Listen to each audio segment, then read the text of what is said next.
वो सर्दियों की अंधेरी रात थी। उसे बेचैनी में नींद नहीं आ रही थी। एक खतरनाक फैसला करके वो उठा, जेब में हथियार छुपाया और चुपचाप निकल गया। जिंदगी की मुश्किलों से जूझते हुए, अपनी पहचान को तलाशते हुए जब उस लड़के से कुछ और कर देना बना, तो आज वो अपराध की दुनिया में कदम रख रहा था। किसी तरह एक घर में खिड़की के रास्ते दाखिल हुआ। घर में घोप अंधेरा था, कुछ सुझाई नहीं दे रहा था। कोई चीज ढूंढते हुए अचानक उसकी उंगलियां एक गिटार के तारों से जा टकराईं। एक मधुर धुन बज उठी। उसने फिर से उंगलियों से उन तारों को छेड़ा। उसे अच्छा लगा। एक बार फिर और एक बार फिर गिटार की वो धुन उसे सम्मोहित करने लगी और वो चुपचाप वहां से निकल गया। फिर कुछ समय बाद वो गिटारिस्ट बन चुका था और उसकी जिंदगी बदल गई।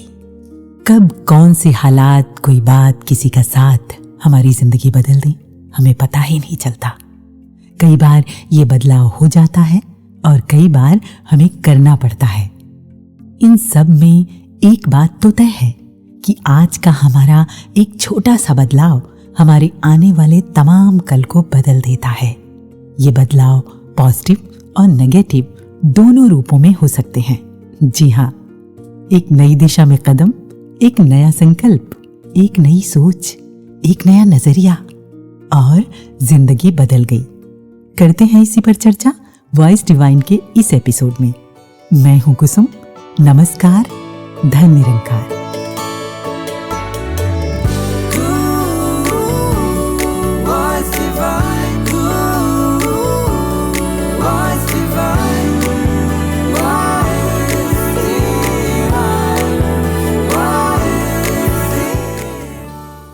सोशल मीडिया पर पिछले दिनों एक वीडियो खूब वायरल हुआ, जिसमें बंदर से इंसानी सफर तक का पूरा क्रमवार विकास दिखाया गया है। इसे आर्टिफिशियल इंटेलिजेंस ने बनाया है।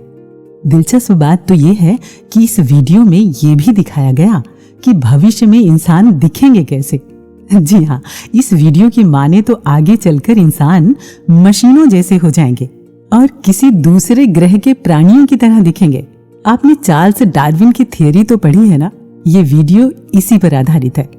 डार्विन का मानना था कि इंसान पहले बंदर थे, कुछ बंदर अलग रहने लगे और फिर धीरे धीरे उन्होंने अपने दोनों हाथों को ऊपर उठा लिया, दो पैरों पर खड़े हो गए और जब दोनों हाथ फ्री हुए तो उन्होंने उन हाथों का उपयोग करना सीखा, नई नई कलाएं सीखी, शिकार करना सीखा, खेती करना सीखा और फिर उनमें बहुत कुछ करने की संभावनाएं बनने लगी।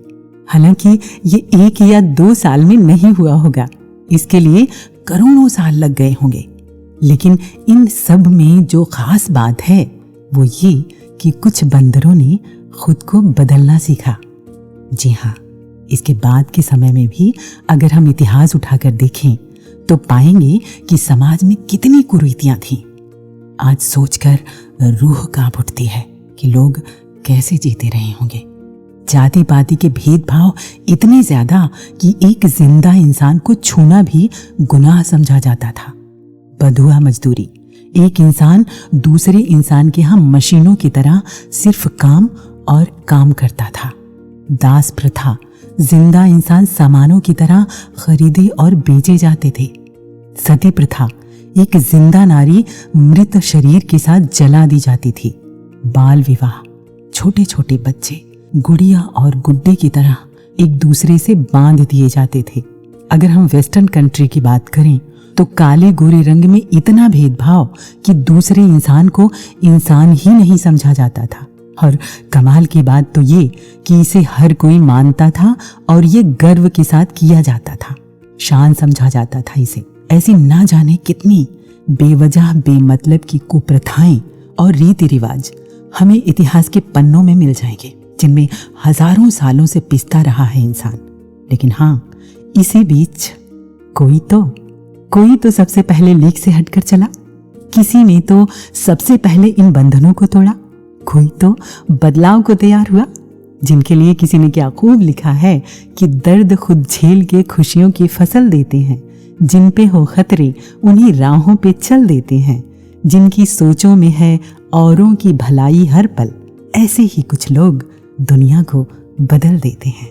हम सलाम करते हैं ऐसे लोगों को जिनकी बदौलत आज जिंदगी आसान हो रही है, लेकिन हाँ, गुंजाइशें अभी भी हैं। हमारी सद्गुरु माता सुदीक्षा जी महाराज अक्सर अपने प्रवचनों में इन बदलावों की तरफ हमारा ध्यान दिलाते हैं, जो हमारे लिए बहुत ज़रूरी है।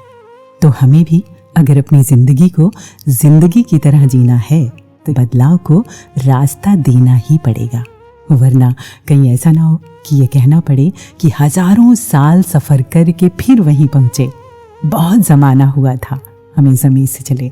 अब देखिए ना, किसी रहनुमा ने ये बदलाव भी किया और उनके परोपकारों की बदौलत ये निरंकार प्रभु जो जन्मों जन्मों से हमसे दूर था, आज हमारी रूबरू है ना।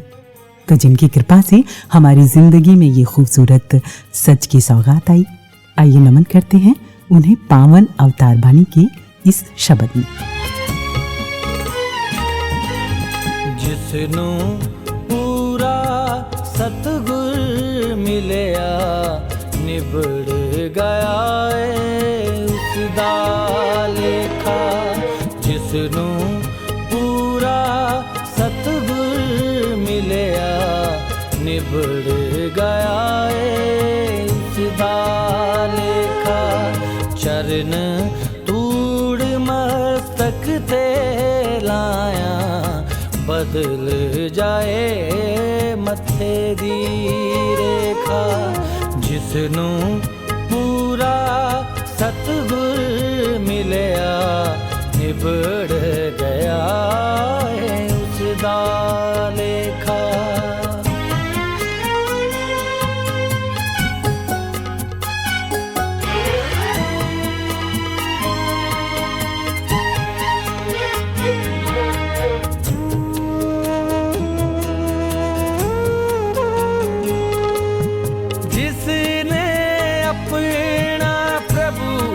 पछाता उसदा होया बेड़ा पार।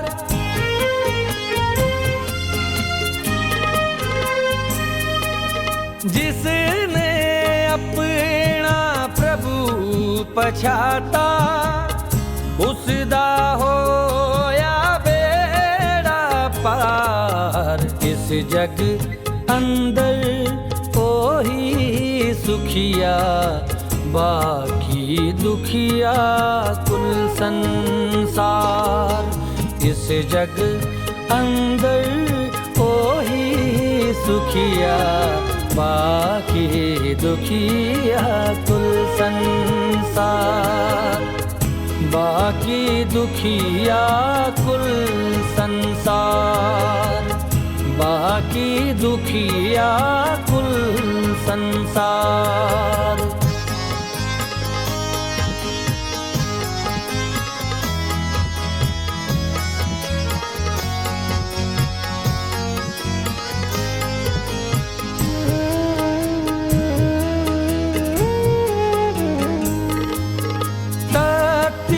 तत्तीवाना उसनू लगे जिस ते गुर पूरा कृपाल।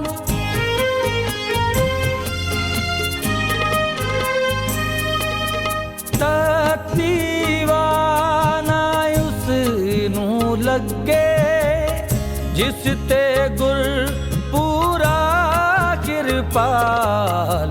लोक सुखी पर लोक सुहेला इथे ओथे रैंदा नाल। लोक सुखी पर लोक सुहेला इथे ओथे रैंदा नाल। इथे ओथे रैंदा नाल। इथे ओथे रैंदा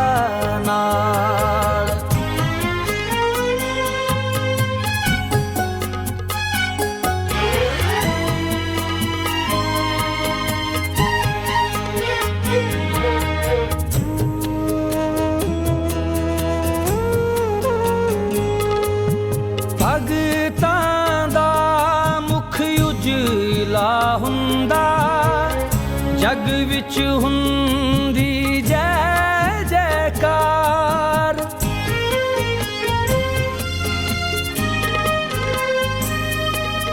भगतां दा मुख उजला हुंदा, जग विच हुंदी जय जयकार। निंदकां दा मूंह काला हुंदा, पैंदी जम्मा दी फिटकार। निंदकां दा मूंह काला हुंदा, पैंदी जम्मा दी फिटकार। पैंदी जम्मा दी फिटकार। पैंदी जम्मा दी फिटकार।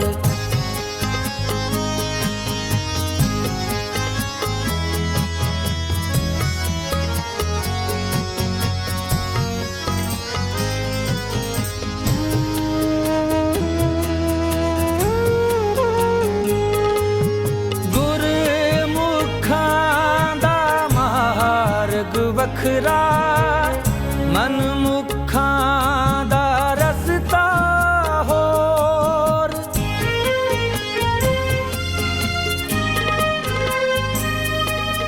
गुरमुखां दा मार्ग वखरा, मन मुखां दा रस्ता होर। कहे अवतार सुनो रे संतो, दोहां दी नहीं मिलदी टोर। कहे अवतार सुनो रे संतो, दोहां दी नहीं मिलदी टोर। दोहां दी नहीं मिलदी टोर। दोहां दी नहीं मिलदी टोर। समय का चक्र गति करता रहा, दरिया सागर की ओर बढ़ता रहा। बदला इंसान, बदले हालात दुनिया के, जैसे जैसे ये वक्त बदलता रहा। ये एक सच्चाई है कि इंसान समय, स्थान, उम्र और पोजीशन के साथ बदल जाता है, और ये स्वाभाविक भी है, बदल जाना चाहिए, क्योंकि बिना खुद को बदले आप कुछ नया भी नहीं कर सकते। नया करने के लिए खुद में बेहतर बदलाव लाजमी है। हम ये बदलाव छोटी छोटी आदतों से भी कर सकते हैं, जैसे जब कोई अपने किसी गलत बर्ताव के बदले ये सोच रहा है कि अभी आप गुस्सा करेंगे, आप मुस्कुरा दें। कितना अच्छा हो कि जब किसी और की गलती हो और आप उम्मीद कर रहे हो कि वो सॉरी बोले, लेकिन आगे बढ़कर आप ही सॉरी बोल दें। और सबसे खास बात ये कि किसी काम को लेकर जब कोई आपसे ये उम्मीद कर रहा हो कि ये आप नहीं कर सकते और आप वो करने की ठान लें, करके दिखा दें। हाँ, एक बात और, कई बार ऐसा भी होता है कि हम बदलती परिस्थितियों के साथ खुद को एडजस्ट नहीं कर पाते और हमें या खुद से या अपनी ज़िंदगी से या अपने अपनों से शिकायतें हो जाती हैं ना। तो ऐसे में हम एक काम कर सकते हैं, जब भी कभी अपने किसी प्रिय से शिकायत हो तो उनकी खूबियों को और उनकी अपने साथ किए गए अच्छे व्यवहारों की हम एक लिस्ट बनाएं और उसे दोहराएं मन ही मन। आप पाएंगे कि जिनसे आपको शिकायतें थीं अब उन पर प्यार आने लगा है। हाँ, सच। और इसी तरह जब जिंदगी से या परमात्मा से शिकायतें हों कि मुझे ये नहीं मिला, मुझे वो नहीं मिला, तो अपनी जिंदगी में हासिल उन सभी चीज़ों की, खुशियों की वजह की एक लिस्ट तैयार करें। लिस्ट कंप्लीट होते होते आप देखेंगे कि इतना कुछ दिया है निरंकार ने, जिंदगी ने, कि जिसके हम काबिल ही न थे। वास्तव में यही एक चीज़ है जो हमें अपनों के प्रति प्रेम से और परमात्मा के प्रति श्रद्धा और विश्वास से भर देती है। फिर भी अगर कभी ये लगे कि मुझे वो सब कुछ नहीं मिला जो हम डिजर्व करते थे, तो एक बार हेलन केलर को ज़रूर पढ़ लीजिएगा, जिनकी आंखों में रोशनी नहीं थी, वो बोल और सुन भी नहीं सकती थी। वो अपनी book the story of my life में लिखती हैं कि मैं अकेली हूँ लेकिन फिर भी हूँ। मैं सब कुछ नहीं कर सकती, लेकिन मैं कुछ तो कर सकती हूँ, और सिर्फ इसलिए कि मैं सब कुछ नहीं कर सकती, मैं वो करने में पीछे नहीं हटूंगी जो मैं कर सकती हूँ। वो कहते हैं ना कि दिल के बहुत से हिस्से होते हैं, लेकिन निराशा की स्थिति में हम उसी हिस्से को दिल मान लेते हैं जिसमें दर्द हो रहा हो। बाकी हिस्सों में बहता हुआ खुशी और उम्मीद का लहू यूं ही दूसरी नाड़ियों में बहकर आगे निकल जाता है। मशहूर साइंटिस्ट स्टीफन हॉकिंग का नाम तो शायद हम सभी ने सुना होगा। उन्हें न्यूरॉन मोर्टार नाम की एक दुर्लभ और लाइलाज बीमारी थी, जिससे उनके शरीर के हर हिस्से ने धीरे धीरे काम करना बंद कर दिया। सुनने में आसान लगता है, लेकिन महसूस करके देखिए, उनकी जगह खुद को रख कर देखिए। ऐसे समय में दिल में किस तरह से तूफान उठता है। पता है, उन्हें जब ये बीमारी डिटेक्ट हुई तो डॉक्टर ने कहा कि ये केवल 2 ही साल के मेहमान हैं, लेकिन उन्होंने हिम्मत नहीं हारी। उसके बाद स्टीफन हॉकिंग 50 साल तक जिंदा रहे और लगभग 76 साल तक जिए। इन सालों में स्टीफन हॉकिंग ने स्पेस टाइम को लेकर बहुत सारे शोध किए और अंतरिक्ष के कई रहस्यों से पर्दा हटाया। उनका मानना था कि दुनिया में कोई भी शख्स विकलांग नहीं है। उन्होंने कहा कि मेरे जीवन का कोई भी दिन आखिरी दिन हो सकता है, लेकिन मुझे मौत से डर नहीं लगता, बल्कि इससे जीवन में और अधिक आनंद लेने की प्रेरणा मिलती है। मेरी इच्छा है कि मैं हर पल का उपयोग करूं। वास्तव में वो शेर है ना कि दिल है तो धड़कने का बहाना कोई ढूंढे, पत्थर की तरह बेहिस्सो बेजान सा क्यों है। और जब ये दिल शिद्दत से धड़कता है ना, तो चुपके से उतर आती है कोई नज्म। तो सुनते हैं एक नज्म आदरणीय अभी एहसास जी से। कितनी उलझनों में थी, कितने वसवसों में थी, कितनी उलझनों में थी, कितने वसवसों में थी, एतबार बिखरा था, गूंज सिसकियों में थी, जिंदगी की गाड़ी ये भटके रास्तों में थी। क्या है जिंदगी सोचो, किस लिए मिली सोचो, जागने या सोने को, पाने और खोने को, ख्वाब कुछ पिरोने को, सर पे भार ढोने को, क्या बदी या नेकी के सिर्फ बीज बोने को, क्या बदी या नेकी के सिर्फ बीज बोने को, या फिर एक ईश्वर से मिलके एक होने को। इसको जान सकते हैं हाँ मगर इनायत से, इसको जान सकते हैं हाँ मगर इनायत से, सिर्फ शफकत से, सतगुरु की रहमत से। कितनी देर लगती है फूल के मसलने में, कितनी देर लगती है फूल के मसलने में, एक पल ही लगता है जिंदगी बदलने में।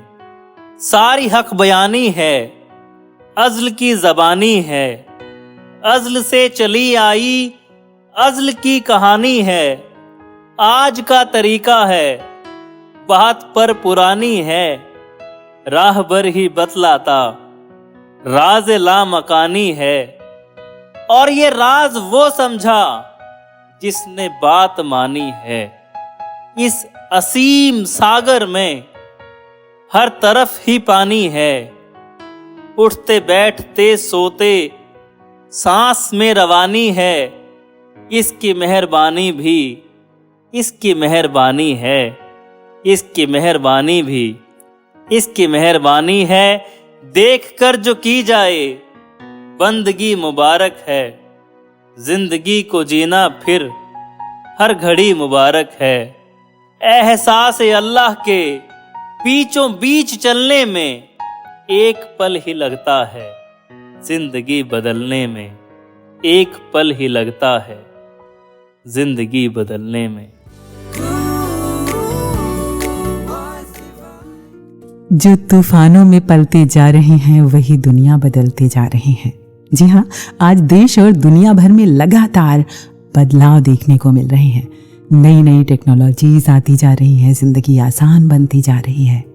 एक छात्र होवार्ड रोर्क, उसे यूनिवर्सिटी से निकाला जा रहा है वो आर्किटेक्चर की पढ़ाई कर रहा है और कुछ ऐसे डिज़ाइन वो बनाता है जो उसके जो टीचर हैं उन्हें पसंद नहीं आते। कॉलेज का डीन रोवर्क से कहता है, तुम जो ये डिज़ाइन बनाकर लाए हो ये इतना नया है कि तुम्हें कौन इजाज़त देगा कि ऐसी बिल्डिंग बनाओ। रोवर्क कहता है, सवाल ये नहीं कि कौन मुझे बनाने देगा, सवाल ये है कि मुझे कौन रोकेगा। तो ये तो एक कहानी की चंद लाइनें हैं, लेकिन मुझे लगता है कि कुछ बेहतर करने के लिए ऐसी ही जिद होनी चाहिए दिल में। पिछले दिनों घर आया मेरी सहेली का बेटा बता रहा था कि जब उसने 60% में 12th क्लियर किया तो उसके टीचर ने पूछा, अब आगे क्या करना है? उसने जवाब दिया, MBBS। टीचर ने कहा, नहीं कर पाओगे, सोचना भी मत, इस तरह के रिजल्ट में तुम एंट्रेंस एग्जाम भी क्लियर नहीं कर पाओगे। बच्चे ने कहा, करूंगा। टीचर ने कहा, मुझसे लिखवा कर ले लो कि तुम नहीं कर पाओगे। हालांकि उन्हें ऐसा नहीं कहना चाहिए था, वो बच्चा हिम्मत हार भी सकता था, लेकिन नहीं, उसने इसे चैलेंज के रूप में लिया और आज वो MBBS ही कर रहा है। वैसे तो हर किसी बच्चे पर यह बात लागू नहीं होती, लेकिन हम कौन सी बात को किस तरीके से लेते हैं ये हम पर डिपेंड करता है। गौर से देखेंगे तो पाएंगे कि जिंदगी के सफर के हर एक मुकाम पर, हर परिस्थिति में जिंदगी हमें 2 ऑप्शंस देती है। हम कौन सा चुनते हैं ये हमारे आने वाले कल को बदल देता है।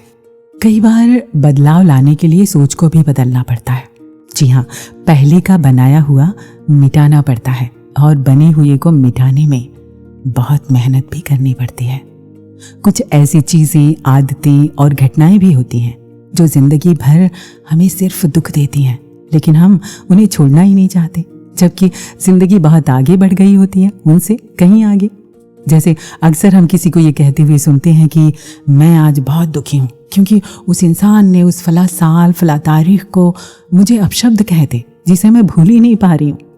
पता नहीं उस इंसान ने किस सोच में, किस परिस्थिति में कहा था, वो तो भूल चुका होगा, लेकिन आपने उसे संभाल कर रख लिया, अब उसी को ढो रहे हैं। जबकि सच तो ये है कि वो दिन अब नहीं रहे, वो इंसान भी जो उस पल में था अब वो नहीं रहा। कमाल है, हम उन्हीं दिनों में जिए जा रहे हैं और उस दर्द के बोझ को ढो रहे हैं। इसी तरह हम ना जाने कितनी गुजरी हुई दर्द भरी यादों से जुड़कर रह जाते हैं। बीते सालों में कोई घटना घट चुकी है तो उस तारीख, उस दिन या उस स्थान को मनहूस मान लेते हैं। मुझे याद है कि मेरी सहेली के किसी करीबी की जहाँ पर मौत हुई थी, वहाँ जाते ही वो अजीब तरह से घबरा जाती है। वो यादें कहीं गहराई तक उसके भीतर जड़ें जमा चुकी हैं। इसी तरह से बहुत सी बातें होती हैं गुजरे दिनों की जिनसे हम निकल ही नहीं पाते। कुछ दर्द भरी कड़वी यादें भूलते ही नहीं, तो कुछ को हम ही संजो कर रख लेते हैं। एक टीवी सीरियल में मैं देख रही थी कि किसी एक तारीख को दादाजी की बरसी है और उसी दिन पोते का बर्थडे भी है। अब दादी चाहती हैं कि शोक मनाया जाए और घर के बाकी सदस्य चाहते हैं कि बर्थडे मनाया जाए, तो कुछ लोग छुप छुप कर ऐसा करते हैं। फाइनली क्या दिखाते हैं कि दादी जी के सपने में दादाजी की आत्मा आती है और कहती है कि मैं बहुत खुश हूँ और चाहता हूँ कि पोते का बर्थडे मनाया जाए। तो हर कहीं पर सपने में आत्माएं आकर नहीं बताएंगी कि जिंदगी में आगे बढ़ो। हमें ही बीती दर्द भरी बातें या घटनाएं भूलकर आगे बढ़ना होगा। आइए वॉइस डिवाइन के इस सफर पर भी आगे बढ़ें और सुनते हैं इबादत के रंग में रंगा ये सुरीला भाव।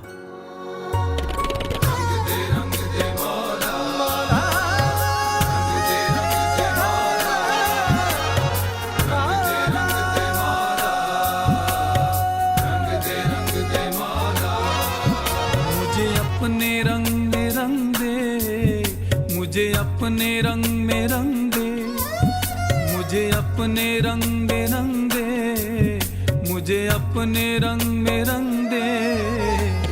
रंग दे मौला, रंग दे मौला, रंग दे मौला, रंग दे मौला।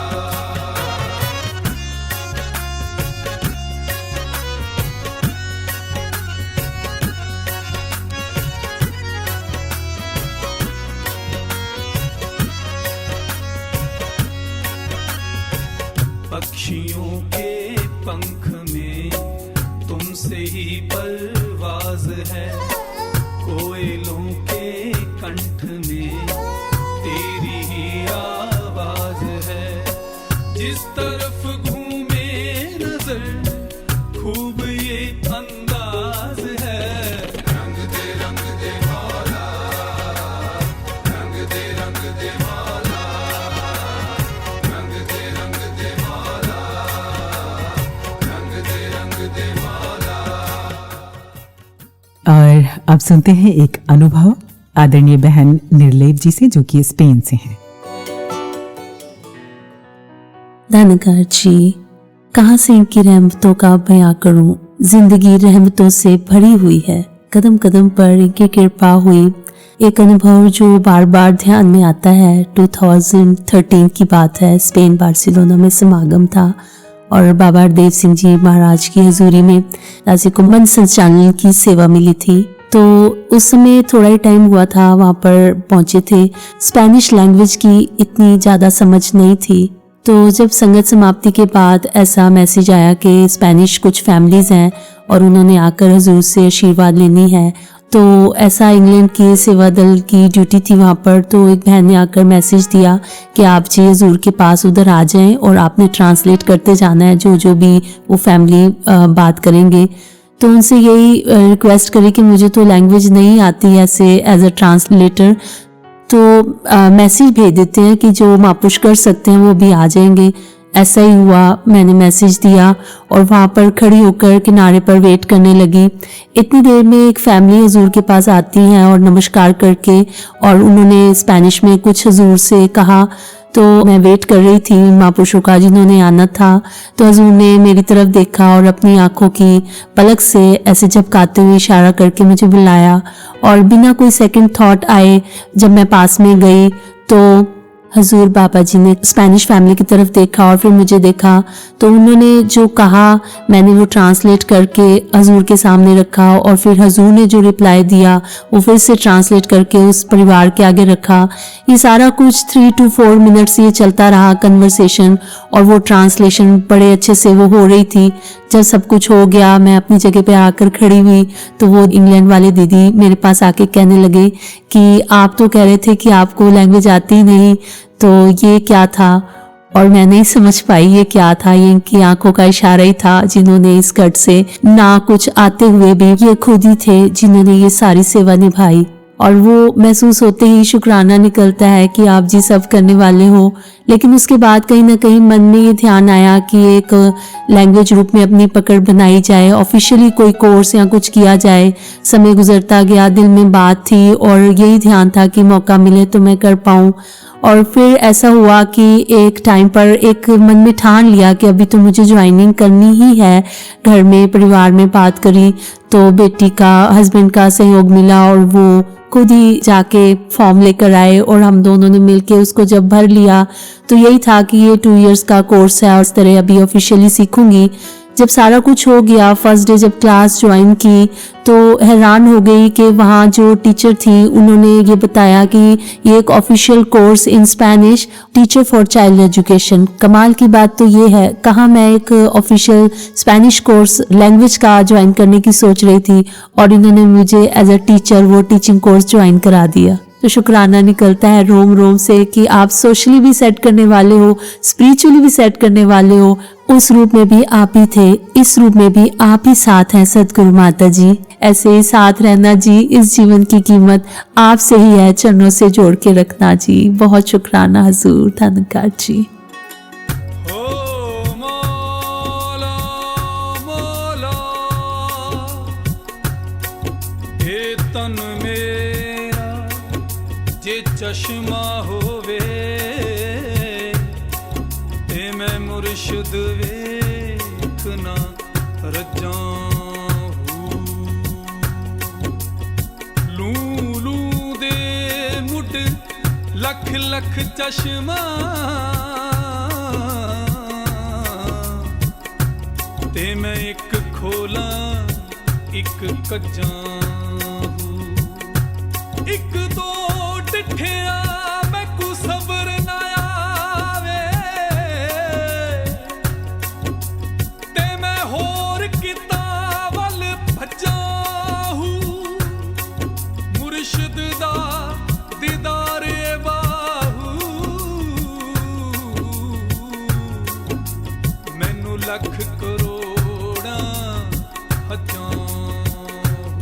मैनू लख करोड़ा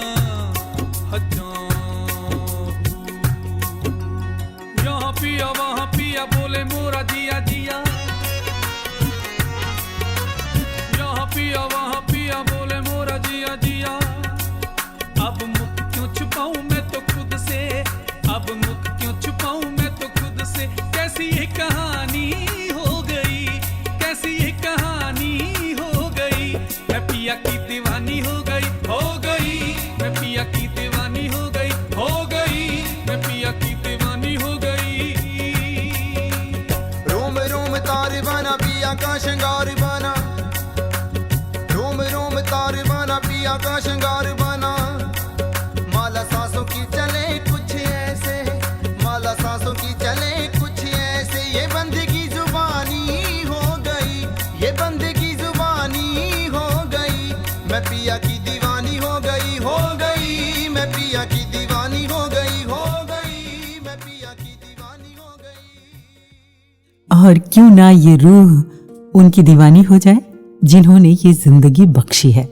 ये जिंदगी भले ही बदल रही है, लेकिन इनकी रहमतें हमेशा ही एक जैसी रही हैं।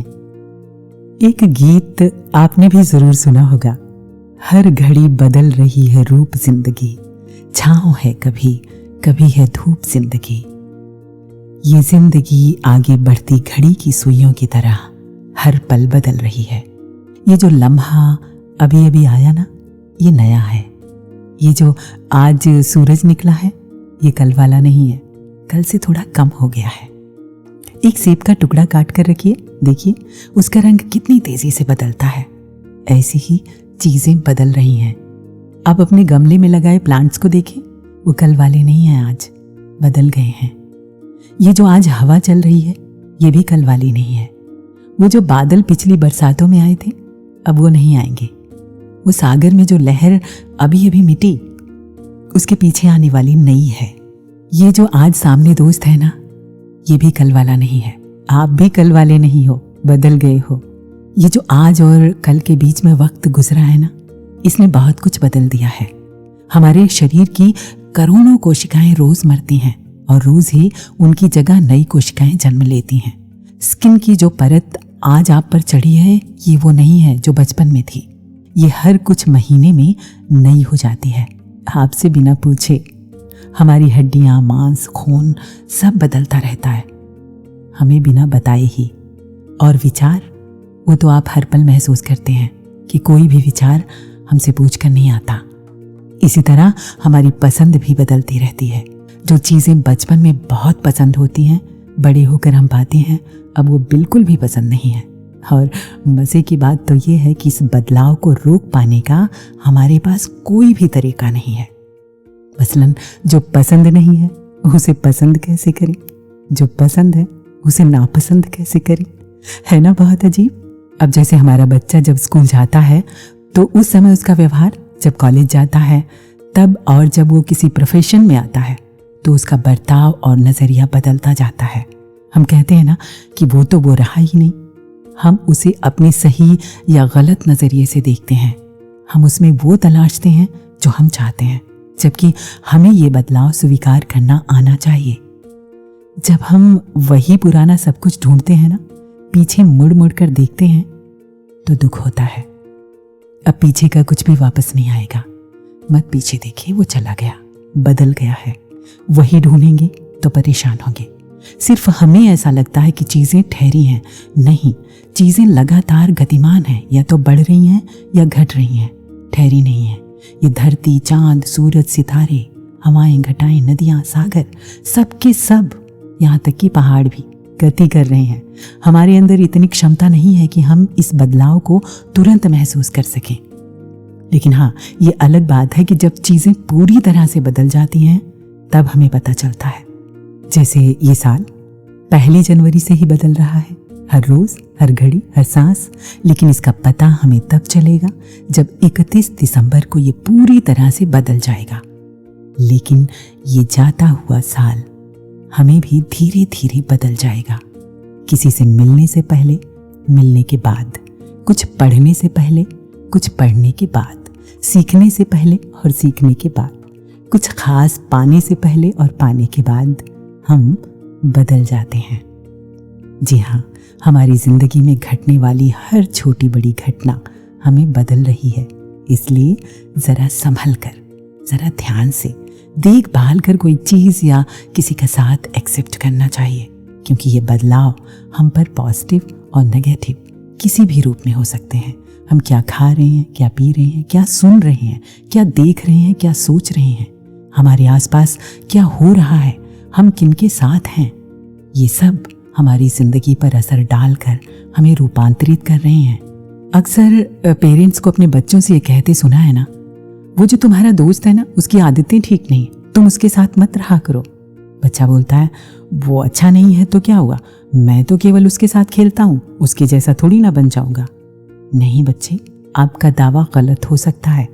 आप अनजाने अनचाहे ही उसके जैसे हो सकते हैं और आपको पता भी नहीं चलेगा। अब आप पूछेंगे कि वो भी तो बदल कर मेरे जैसा हो सकता है। जी हाँ, वो भी आपके जैसा हो सकता है, अगर आप में पॉजिटिविटी उसकी नेगेटिविटी से कई गुना ज्यादा होगी तो हो सकता है कि आप उसे अपने जैसा कर पाए। बदलाव के इस प्रोसेस में हमें अपने भीतर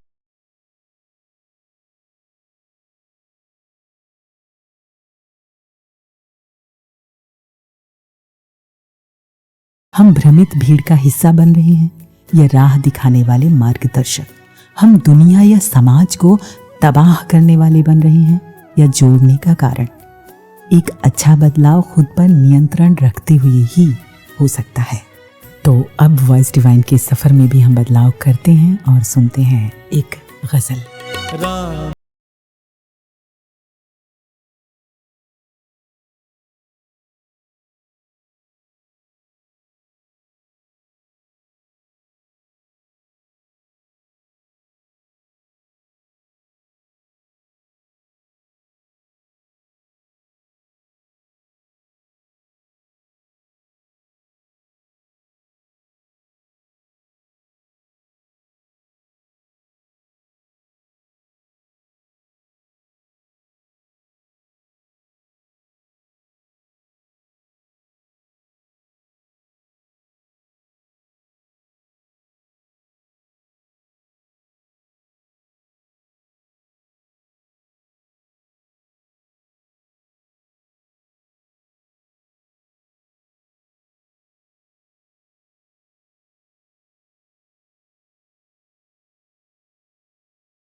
अब जुड़ते हैं अपने अगले सेगमेंट कुछ भी बनो मुबारक है से।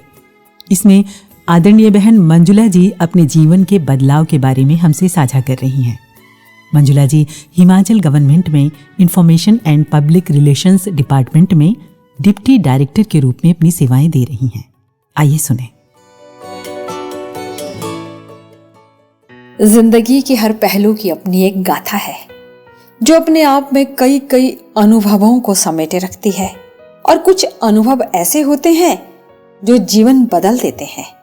मुझे याद है वर्ष 1983 के जनवरी महीने की 7 तारीख थी और भारी बर्फबारी होने के कारण प्रकृति बर्फ की सफेद चादर ओढ़े हुए थी। इन सर्द हवाओं में पर्यटन नगरी मनाली के समीप बसे हमारे गांव में सदगुरु की अनंत कृपा से ब्रह्म ज्ञान का एक दिया जला, जिसके परिणाम स्वरूप जीवन से अंधविश्वास, अज्ञानता, आडंबर का अंधेरा मिट गया और जिंदगी बदल गई। मुझे याद आ रहा है वो दिन जब हिमाचल प्रदेश सरकार में मेरी जॉब लगी, तो मैंने पाया कि अक्सर दूर दराज के ग्रामीण इलाकों में टूर पर जाना पड़ता था। कठिन रास्तों का सफर था, रात ऐसे वियावान स्थानों पर भी रहना पड़ जाता था जहां दूर तक कोई रोशनी नजर नहीं आती थी।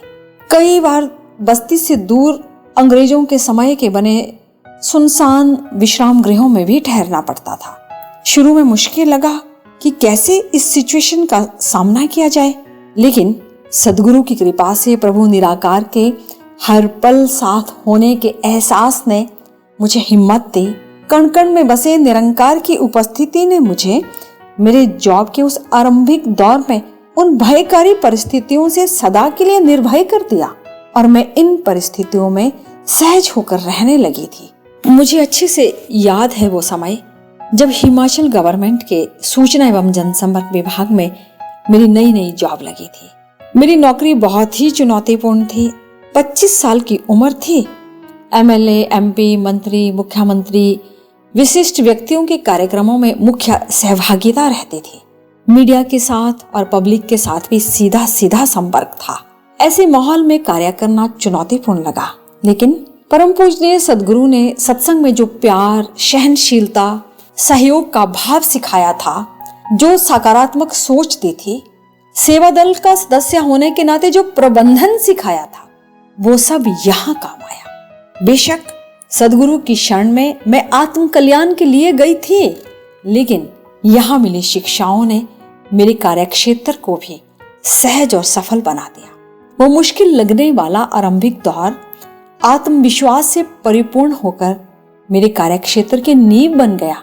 बचपन से ही जीवन को एक मुकाम पर और आत्मनिर्भर देखने का मेरा सपना था, लेकिन ये बात मेरे लिए इतनी सहज और संभव नहीं थी। मेरा ग्रामीण परिवेश, लड़की होना, बड़ी साधारण सी स्कूलिंग और जानकारियों का अभाव जैसी कई समस्याएं, कई बाधाएं मेरे सामने मुंह खड़ी थी। लेकिन एक सदगुरु के जीवन में आ जाने से सब सहज हो गया, आत्मविश्वास बढ़ा। मुझे गांव की पगडंडियों पर चलते चलते सपनों तक पहुंचने का रास्ता मिल गया। मेरे जीवन में सदगुरु की उपस्थिति ने मुझे सपनों के मुताबिक कर्म करने की सोच दी, कॉन्फिडेंस दिया, भय रहित जीवन दिया, आत्मबल दिया, चुनौतियां स्वीकार करने की हिम्मत दी, बाधाओं को लांघने की ताकत दी सदगुरु ने। सदगुरु की कृपा से आध्यात्मिक जगत से सशक्त हो जाने से भौतिक जगत के कार्य भी सहज लगने लगे। प्रोफेशनल लाइफ में मैंने अनेक बार ऐसा समय देखा जब मुझे विपरीत परिस्थितियों में अपना बेस्ट देना था। मुझे याद आ रहा है एक समय जब मैं हिमाचल प्रदेश सरकार में नई ऑफिसर बनी थी। उस समय आदरणीय श्री अटल बिहारी वाजपेयी जी हमारे देश के माननीय प्रधानमंत्री जी थे। उनका मनाली आगमन हुआ। माननीय प्रधानमंत्री जी के इस प्रवास के दौरान उनकी जनसभाओं सहित अनेक कई कार्यक्रम होने तय थे। इसी दौरान एक सुबह मुझे अचानक डिप्टी कमिश्नर की कॉल आई कि मुझे दोपहर में प्रधानमंत्री जी की एक विशाल जनसभा का मंच संचालन करना है। तैयारी करने का समय बहुत कम था और मैंने इस तरह का कार्यक्रम भी कभी नहीं किया था। ज्यादा अनुभव भी नहीं था। मैंने अपनी ड्यूटी कैंसिल करवाने के लिए हर स्तर पर बहुत प्रयास किया, लेकिन कहीं कुछ नहीं बना और कार्यक्रम आरंभ होने का समय भी लगभग करीब आता जा रहा था। मैंने हार कर अपने पापा को कॉल किया, जो हमारी ब्रांच के मुख्य महात्मा भी है, और सारी सिचुएशन बताई। उन्होंने मुझे समझाया कि ये तुम्हारी ड्यूटी है, आत्मविश्वास से काम लो। परिस्थितियों को स्वीकार करना ही समाधान है। सद्गुरु ने हमें जीवन क्षेत्र में व्यवहारिक होना सिखाया है, सकारात्मक दृष्टिकोण दिया है। आध्यात्म के साथ साथ संसार के कार्य क्षेत्र में बेहतर करने का मार्गदर्शन भी सद्गुरु ने दिया है। तुम सद्गुरु की प्रेरणाओं को अपने सामने रखो और अपना बेस्ट दो। ये सुनकर मैं आत्मविश्वास के साथ अपने सद्गुरु के प्रति आभार से भरी संचालन के लिए तैयार थी। उस दिन कार्यक्रम की सफलता इस कदर रही कि मेरे सीनियर्स, मंत्री, मुख्यमंत्री सबने बेहतर संचालन के लिए मुझे बधाई दी। बस यहीं से प्रोफेशनल जीवन में चुनौतियों को स्वीकार करना शुरू कर दिया। उसके बाद सैकड़ों इस स्तर के कार्यक्रम हुए, अनेक परिस्थितियां सामने आई, लेकिन स्वीकार्य भाव होने से कर्म क्षेत्र में मेरी सोच बदल गई।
से पेड़ों पे कभी फल नहीं लगते, तलवार से मौसम कोई बदला नहीं जाता।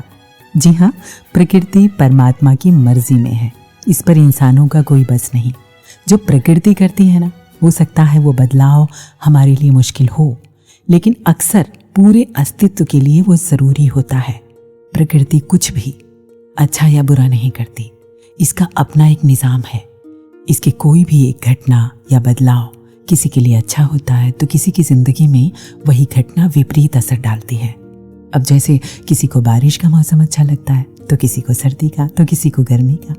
हम किसी भी मौसम को अच्छा या बुरा तो नहीं कह सकते ना।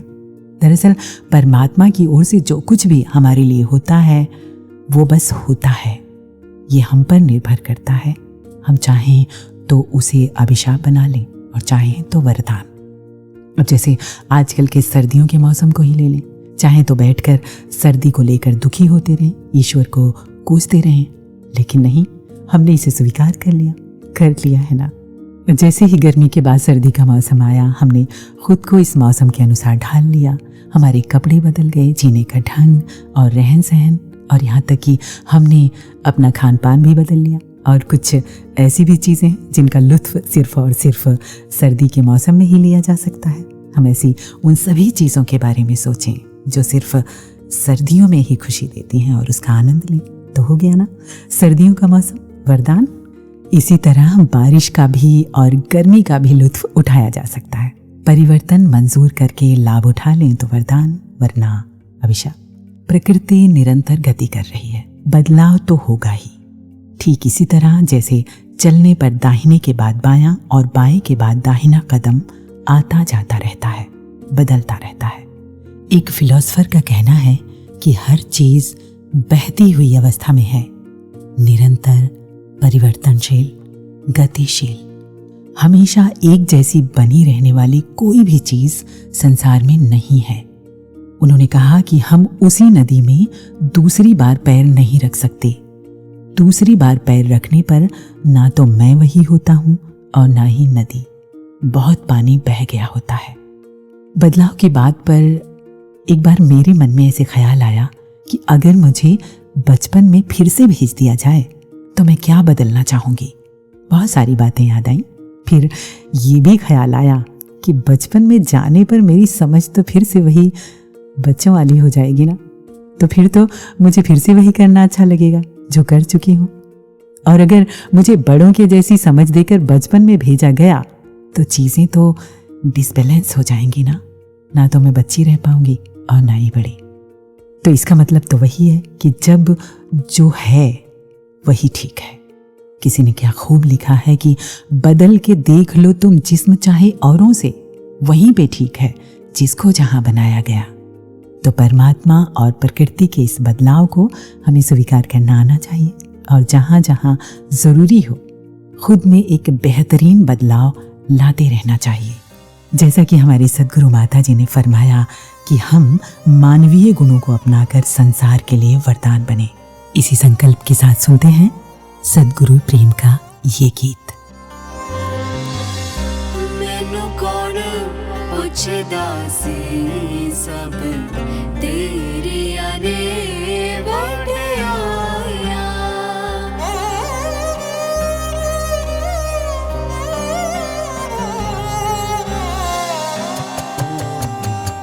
मैनू कौन पुछदा सी सब तेरिया ने वड्याया। मैनू कौन पुछदा सी सब तेरिया ने वड्याया। औकड़ा ते पाके भरदा अपना बिरद निभाया साया। मैनू कौन पुछदा सी सब तेरिया ने वड्याया।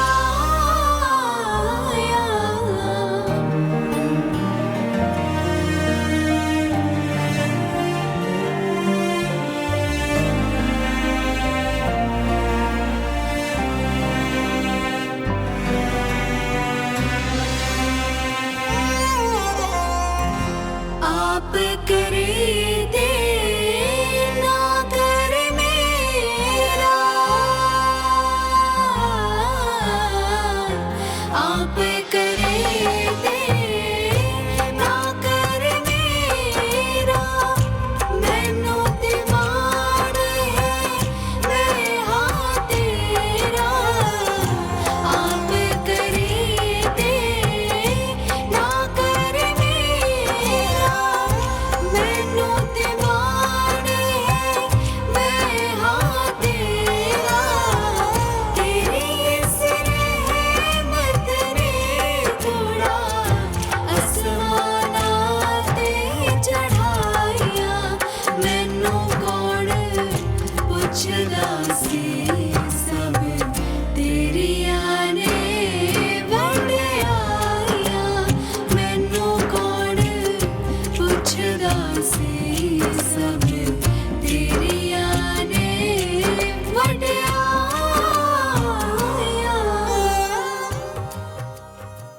अब जुड़ते हैं हमारे नए सेगमेंट साहित्य से जिसमें आदरणीय महात्मा नवदीश जी अपनी सीख हमसे साझा कर रहे हैं। कहते हैं हमारा साहित्य ऐसी अनेक सीपियों से भरा हुआ है जिनमें जीवन जीने के नुस्खों के रूप में न जाने कितने ही मोती पिरोए गए हैं। आइए नजर डालते हैं ऐसे ही एक मोती पर और सीखते हैं जीवन का एक अनमोल फलसफा। संत निरंकारी पत्रिका के अप्रैल महीने के अंक में एक लेख पढ़ा जिसमें महाराजा रणजीत सिंह जी के जीवन का एक प्रसंग है कि एक बार वो कहीं जा रहे थे और रास्ते में सामने से एक पत्थर आकर उनके माथे पर लगा। साथ चल रहे सिपाहियों ने चारों ओर देखा तो उनको एक बुजुर्ग माता दिखाई दी। उसे बंदी बनाकर महाराजा के समक्ष लाया गया। भयभीत होकर वह बोली, सरकार, मेरा बच्चा कल से भूखा है और घर में खाने के लिए कुछ नहीं है। मैं तो बेर के पेड़ को पत्थर मार रही थी कि अपने बच्चे को बेर ही खिलाकर उसकी भूख दूर कर लूंगी, पर मेरी बदकिस्मती तो देखिए, वो पत्थर आकर आपके माथे पर लगा। मैं बेगुनाह हूं महाराज, मुझे क्षमा कर दिया जाए। महाराजा रणजीत सिंह जी ने कुछ देर सोचा और फिर कहा, इन्हें 1000 रुपए देकर सम्मान सहित छोड़ दिया जाए। अब यह सुनकर सब अचंभित रह गए और साथ चल रहे काफिले में से किसी एक ने पूछ ही लिया, महाराज, जिसे दंड मिलना चाहिए था उसे रुपए दिए जा रहे हैं। महाराजा रणजीत सिंह जी बोले, यदि एक वृक्ष को पत्थर लगने पर वो मीठा फल देता है तो पंजाब के महाराजा उसे खाली हाथ कैसे लौटा दें? प्रसंग तो यहां खत्म हुआ, पर समझने वाली बात तो यह है कि प्रकृति का सहज स्वभाव है देना, और जब निरंकार सद्गुरु ने सृष्टि की रचना की तो इंसान का भी जन्मज स्वभाव देने वाला ही बनाया। सद्गुरु की कृपा से जीवन में ब्रह्म ज्ञान को प्राप्त करने के बाद इंसान अपने मूल रूप को पहचान लेता है और इसका स्वभाव भी संत वाला हो जाता है। और संतों के लिए तो कहा ही है कि तरवर सरोवर संत जन, चौथा बरसे मेह, परोपकार के कारणे चारों धारें देह। यही बदलाव है जो आज हमें अपने जीवन में लाना है। किस कदर बदला है मुझको वक्त ने, हालात ने, आईना है सामने लेकिन मेरा चेहरा नहीं। एक चिड़िया जंगल में रो रही थी। एक राहगीर गुजरा, चिड़िया का रोना सुना, चिड़िया से रोने का कारण पूछा तो चिड़िया बोली, जिंदगी बहुत दर्द भरी है। राहगीर बोला, तुम क्या कर सकती हो? चिड़िया बोली, मैं सिर्फ रो सकती हूँ। राहगीर ने कहा, रो, मगर अपने रुदन को गीत बना लो, अपने आंसुओं को परमात्मा के चरणों में चढ़ा दो। और उसकी जिंदगी बदल गई। चिड़िया आज भी गा रही है। एक पुराने अभिनेता का इंटरव्यू देख रही थी। वो कह रहे थे कि मैं आज भी इसलिए बेहतर कर पाता हूँ क्योंकि मैं बदलाव को एक्सेप्ट करता हूँ और नए बच्चों, नए कलाकारों के साथ तालमेल बनाने की कोशिश करता हूँ। और बहुत ज़रूरी है बदलाव के साथ बदल जाना और बैलेंस को बनाए रख पाना। जी हाँ, एक बार रेडियो पर बॉलीवुड के एक फेमस एक्टर के बारे में शो करना था मुझे। उनके बारे में पढ़ा तो दंग रह गई। उनकी ज़िंदगी मुंबई की एक चौल से शुरू हुई, लेकिन धीरे धीरे उन्होंने मेहनत और संघर्ष की बदौलत अपने हालात को इतना बदला कि मुंबई में 3 बंगलो ले लिया। जुहू में समंदर के किनारे आलीशान महल, 7 लग्जरी कारें। हर दिन वो सेट पर अपनी नई कार से जाते थे, लेकिन फिर उस बदलाव में शायद वो बैलेंस नहीं बना पाए और अर्श से फर्श पर पहुंचते देर ना लगी। वो बंगले, वो कारें हवा हो गई। अंत में वही चौल उनका ठिकाना बनी। बस एक गलत कदम कभी भी नीचे गिरा सकता है और एक सही कदम ऊपर उठा देता है। कहीं ऐसा ना हो कि कहना पड़े, बस एक कदम गलत उठा था राह शौक में, मंजिल तमाम उम्र मुझे ढूंढती रही। अगर हम अपनी दुनियावी परिस्थिति की बात करें तो हम सभी चाहते हैं ना कि हमारी स्थिति ऊपर की ओर उठे, और नेचर का नियम भी यही है, आगे बढ़ना, ऊपर की ओर उठना। आज मेरे पास बाइक है तो कल कार हो, आज एक कमरे का घर है तो कल कई कमरे का हो, यानी नीचे से ऊपर की ओर बदलाव। और इसी तरह हमारे स्वभाव का बदलाव भी ऊपर की ओर जाना चाहिए। समय बदलने और उम्र बढ़ने के साथ दिव्य गुणों की ऊंचाइयां, इंसानियत की ऊंचाइयां हासिल होनी चाहिए हमें। कहते हैं कि अगर इंसान नीचे गिरता है तो शैतान हो जाता है, और अगर ऊपर की ओर उठता है तो भगवान हो जाता है। और सीढ़ी वही होती है एक ही जो दोनों तरफ जाती है।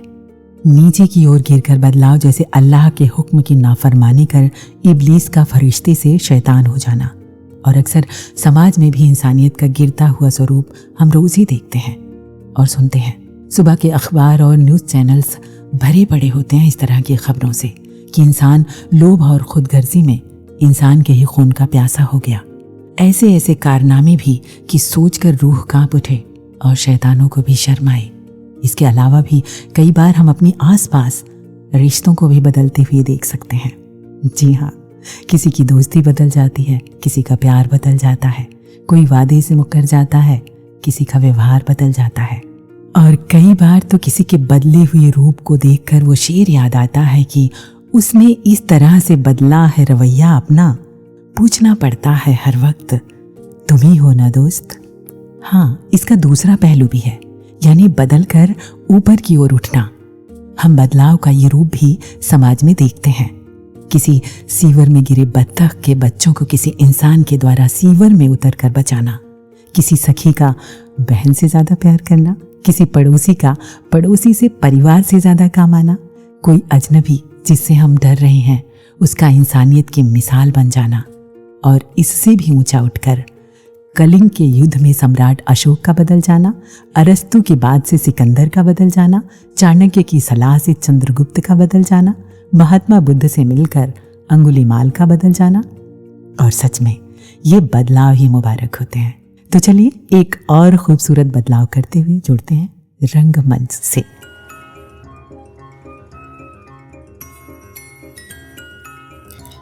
अंकुर, आखिर प्रॉब्लम क्या है?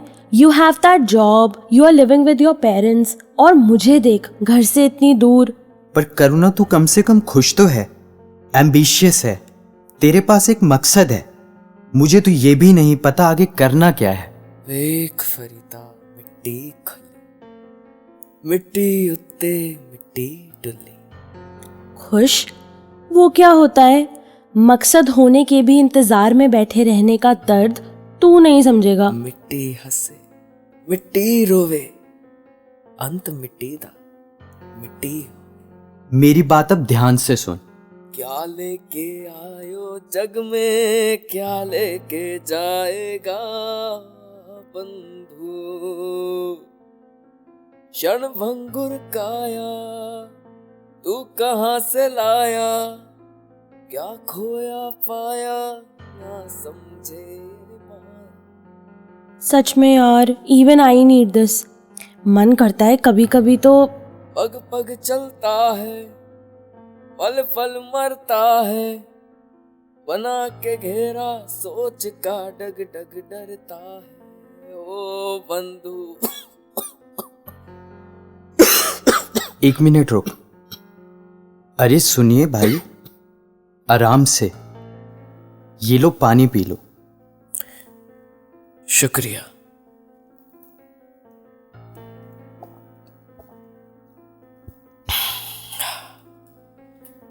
जिंदगी बदल गई। जी, कुछ कहा? कुछ सुना? क्या हुआ? परेशान लग रहे हो दोनों। इतनी सुबह सुबह ऑफिस से सीधा यहां आए हो, समुद्र के किनारे। सूरज उगता देखो, सुकून ही सुकून। तो नया क्या है इसमें? वही सूरज, वही समुद्र, वही हवा। एक मिनट, आपको कैसे पता है घर ना जाके ऑफिस से यहाँ आए हैं? मुझे तो कोई पहुंचे हुए महान पुरुष लगते हैं। अभी कैसे इतना अच्छा गा भी रहे थे। आप कौन हैं जी? यहां कैसे? और आप क्या करते हैं? बहुत सालों से हूं यहाँ। मैं रास्ते बनाता हूँ। हैं? तू भी ना अंकुर, कुछ भी बोलता है। दिमाग ठीक नहीं है तेरा। सॉल्यूशन के चक्कर में। हाँ, सॉल्यूशन के चक्कर में ही हूं कि कुछ बदलाव आ जाए मेरी जिंदगी में। कोई चमत्कार ही कर दे ये आदमी। बोलेगा क्या लेकिन? हमारी प्रॉब्लम क्या है जो हमें खुद भी नहीं पता? क्या बोलेगा? तंग आ गए हैं इस लाइफस्टाइल से। मेहनत तो करते हैं पर रिजल्ट नहीं मिलता। एक को रास्ता नहीं दिख रहा और एक से इंतजार नहीं हो रहा। कुछ समझ नहीं आ रहा। क्या करें कि हम भी बोल सके कि अब जिंदगी बदल गई। कुछ कहा आपने? कुछ सुना आपने? जो चाहिए हो इंसान को वो सुन ही लेता है। जी सुना हमने जो आपने कहा। आपको मिल गया फिर? हुई सुबह, हवा थी ठंडी, खुले थी चाय की दुकान अकेली। कदम बढ़ाए उस तरफ, पड़े थे कुछ रुपए हथेली। चाय पी और जिंदगी बदल गई। हाँ, बस इसी में ही। मिला था फिर बच्चा मुझे, देख रहा था छुपके से मुझे। ढूंढ रहा था खिलौना खोया, हंस दिया जब कहा ढूंढवा दूंगा तुझे। खिलौना मिला, बच्चे की मुस्कान दिखी और जिंदगी बदल गई। कीमती खिलौना होगा फिर तो शायद। आप हंस रहे हैं, आपको पता भी है हमारी सिचुएशन। चमत्कार ढूंढ रहे हो? जो पास तुम्हारे कस्तूरी है, क्यों हिरन बन घूम रहे हो? बातें अच्छी हैं, पर सॉल्यूशन मिले तो फायदा हो। तुम जीवन में बदलाव चाहते हो, पर वो आएगा कैसे? मैं कोई महान आत्मा नहीं। तुम्हारी बातें मुझ तक पहुंच रही थी तो जान पाया कि घर ना जाने के लिए बहाने ढूंढ रहे हो, और सबसे दूर यहाँ अकेला बैठना चाहते हो। जी सही सुना आपने। अब आपकी तरह एक चाय पीने से जिंदगी नहीं बदलती ना। बदल सकती है अगर चाहो तो। परेशान किस बात से हो जो खुद भी नहीं जानते, या इस बात से परेशान हो कि कुछ भी नहीं जानते? तो जब जानते ही नहीं आगे क्या है क्या नहीं, तो परेशानी सिर्फ उस सोच का नाम है जो तुम्हें आगे नहीं बढ़ने दे रही। क्या मतलब? हम इंसानों को ना आदत हो गई है, कोई बड़ा काम, कोई बड़ा इवेंट, कोई बड़ी बात, कुछ ऐसा हो तो समझेंगे कि हाँ जीवन बदल गया और मैं कामयाब हुआ, खुश हुआ। पर जो अभी है उसे देखते भी नहीं। कहाँ ढूंढ रहे हो बदलाव? किस समय का इंतजार कर रहे हो? सोच के जाल हैं सब और कुछ नहीं। उस गर्म चाय की महक ने राहत दी उस समय, जो उस बच्चे ने मुस्कान दी उस समय, जो ये समुद्र की लहरें, ये उगता सूरज, ये मीठी हवा उस समय मुझे मिल रही है। मैं खुश हूं और कहता हूं कि ये मिला, हाँ जिंदगी बदल गई। उठ रे बंधु उठ, उठ के देख, आसपास ही मिलेंगे, एक नहीं 1000 कारण मिलेंगे खुशी के। देख देख देख। ये सही बोल रहे हैं अंकुर। प्रॉब्लम क्या है, जब वो ही नहीं पता तो परेशान क्यों हैं हम? कल के इंतजार में कि कल कुछ होगा तो सेलिब्रेट करेंगे, आज क्यों खो रहे हैं यार? मुझे दिख रहा है सब साफ साफ। इन बातों को महसूस किया है मैंने। और एक परिवार की खुशी, और एक नई उम्मीद की खुशी, और एक नई ऊर्जा, एक नया दिन जो सामने है मेरे, टूटती मेरे सोच से आजादी की खुशी, और जिंदगी बदल गई। क्या लेके आयो जग में, क्या लेके जाएगा बंधु? अंकुर ये उनकी जेब से गिर गया देख। Owner of Khurana constructions.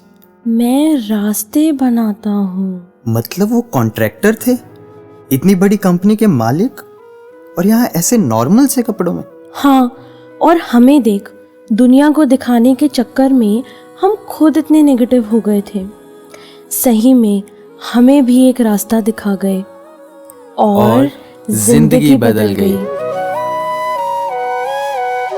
तू जो भी बख्शे आए, तू जो भी बख्शे आए, शुक्राना होर पा दे, शुक्राना होर पा दे, अपने सवावर का, अपने सवावर का, साडा सबा बना दे।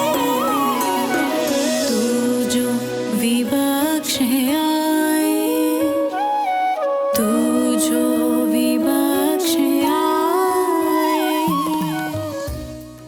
वक्त बदल गया, हालात बदल गए, चेहरा भी मेरा आते जाते दिन रात बदल गए। सुनो, बेशक सब कुछ बदल रहा है, लेकिन अपने अपने ढर्रे पर। आपके लिए बेहतर बदलाव सिर्फ आप ही ला सकते हैं, खुद को बदल कर।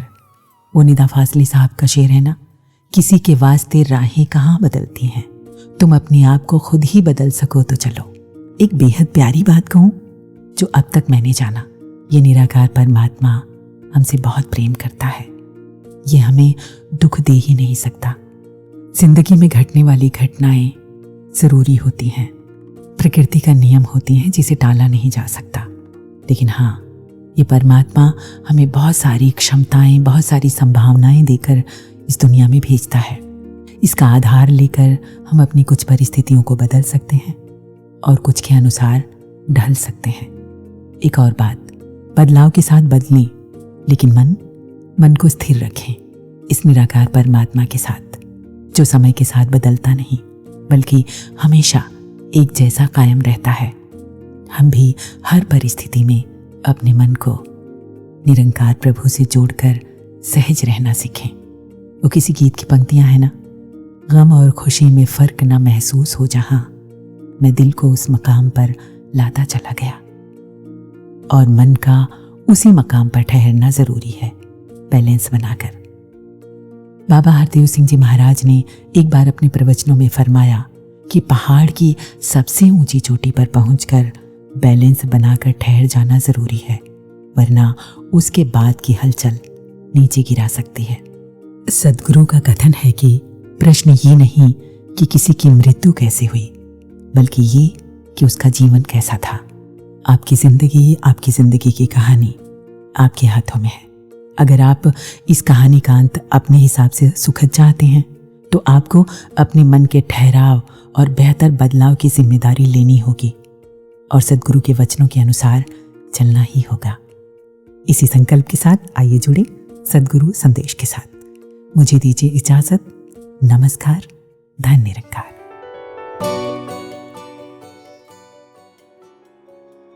हम अपनी अवस्था के खुद ही जिम्मेवार होते हैं। मन में जो कुछ है इस परमात्मा के जुड़ाव के साथ अगर है तो फिर वो सोझी भी आती है कि जहाँ हमने भी अगर कश्ती में सवार होना है तो मन रूप की ये जिज्ञासु अवस्था, ये जागरूकता, एक ये जागते हुए अपने रास्ते को तय करना है। और फिर वो कसूर अक्सर हमारा खुद का होता है जिसको हम किसी और पे थोपते हैं कि आपकी ही गलती है, हमारी नहीं है। और वो क्रोध मन में पहले से ही तय किया होता है कि उस इंसान को बुरा भला कहना है। तो जहाँ हर एक का अपने सुधार का हर समय में वो बदलाव का पोटेंशियल हर एक में है, बात वही कि ये चेतनता की अवस्था ये संतों ने तो हर समय जागरूक किया, ये नींद से जगाने वाली बात हर समय करी। पर अब हमें ही कितना समझ में आना है, हमने कितना समझने की कोशिश करनी है, वो तो हमारे अंदर है, हमारी ही अपनी स्थिति है। तो संतों के अनुसार जीवन जिएं और वो जीना सिर्फ ऊपरी अच्छाइयों को अपनाना नहीं, अंदर से अच्छाइयों को बनना। और अच्छाइयाँ हर समय कैसे मन में कायम होंगी, वो सिर्फ और सिर्फ एक सल्यूशन, एक ही समाधान कि हर समय की अच्छाई को अपनाना है। तो ये अच्छाइयों के स्रोत इस परमपिता परमात्मा, इस निराकार के साथ जुड़ जाओ। एक अनुमान वाला परमात्मा नहीं, साक्षात हर समय दिखने वाला परमात्मा। ये परमात्मा जो आंखों के सामने है, हर समय सामने है, इस परमात्मा को देखकर ही एक मन में बिठाने के बाद सब मानवीय गुण खुद ही जीवन में उतर आते हैं।